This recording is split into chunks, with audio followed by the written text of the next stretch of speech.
Putin భారత్లో పర్యటించి తిరిగి రష్యా చేరుకోగానే ట్రంప్ మరోసారి టారిఫ్ బాదుడుకు సిద్ధపడిపోయారు. ఓవైపు భారత్ అమెరికా మధ్య వాణిజ్య ఒప్పందానికి సంబంధించిన చర్చలు మరికొన్ని గంటల్లో ప్రారంభమవుతున్న సమయంలోనే ఈసారి బియ్యంపై కన్నేశారు ట్రంప్. భారతీయ బియ్యం దిగుమతులపై అధిక టారిఫ్ వసూలు చేసేందుకు సిద్ధపడుతున్నారు. బియ్యం దిగుమతులపై సుంకాలను పెంచుతానని సంకేతాలిచ్చారు అమెరికా అధ్యక్షుడు ట్రంప్.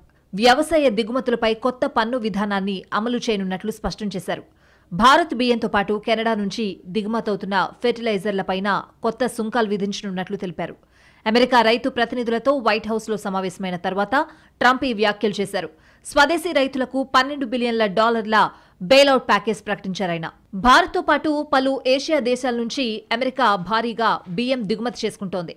భారత్, థాయిలాండ్, చైనా నుంచి దిగుమతవుతున్న బియ్యంపై అమెరికా రైతులు, రైస్ మిల్లర్లు ట్రంప్ వద్ద ఆందోళన వ్యక్తం చేశారు. సబ్సిడీ బియ్యం దిగుమతులు అమెరికా మార్కెట్ను దెబ్బతీస్తున్నాయని, దేశీయంగా ఉత్పత్తి అయ్యే బియ్యం ధర పడిపోయేలా చేస్తున్నాయని ట్రంప్ ముందు వాపోయారు. దీనిపై కఠిన చర్యలు తీసుకోవాలని డిమాండ్ చేశారు. బియ్యంపై ఇప్పటివరకు విధిస్తున్న టారిఫ్లను రెట్టింపు చేయాలని కోరారు.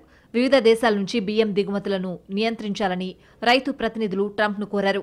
చౌక ధరలకే బియ్యాన్ని అమెరికా మార్కెట్లోకి డంప్ చేస్తున్నారంటూ వస్తున్న వాదనలను ప్రభుత్వం పరిశీలిస్తోందని అన్నారు ట్రంప్. వాణిజ్య పన్నుల ద్వారా సేకరించిన $12 బిలియన్ నిధుల్ని అమెరికా రైతు సంక్షేమం కోసం ఖర్చు చేయనున్నట్లు ట్రంప్ స్పష్టం చేశారు. బియ్యం ఉత్పత్తిలో ప్రపంచంలోనే భారత్ది అగ్రస్థానం. ఏటా 150 బిలియన్ టన్నుల బియ్యం ఉత్పత్తవుతోంది. బియ్యం ఎగుమతిలోనూ భారత్దే అగ్రస్థానం. 2024-25 సీజన్లో అయితే గ్లోబల్ రైస్ ఎగుమతుల్లో ఇండియా వాటా ఏకంగా 30% పెరిగింది. 2,34,000 టన్నుల బియ్యం అమెరికాకు ఎగుమతి చేసినట్లు నివేదికలున్నాయి.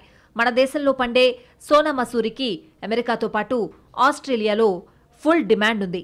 భారత్ నుంచి దిగుమతులపై ట్రంప్ సర్కార్ ఇప్పటికే 50% సుంకాలు విధిస్తోంది.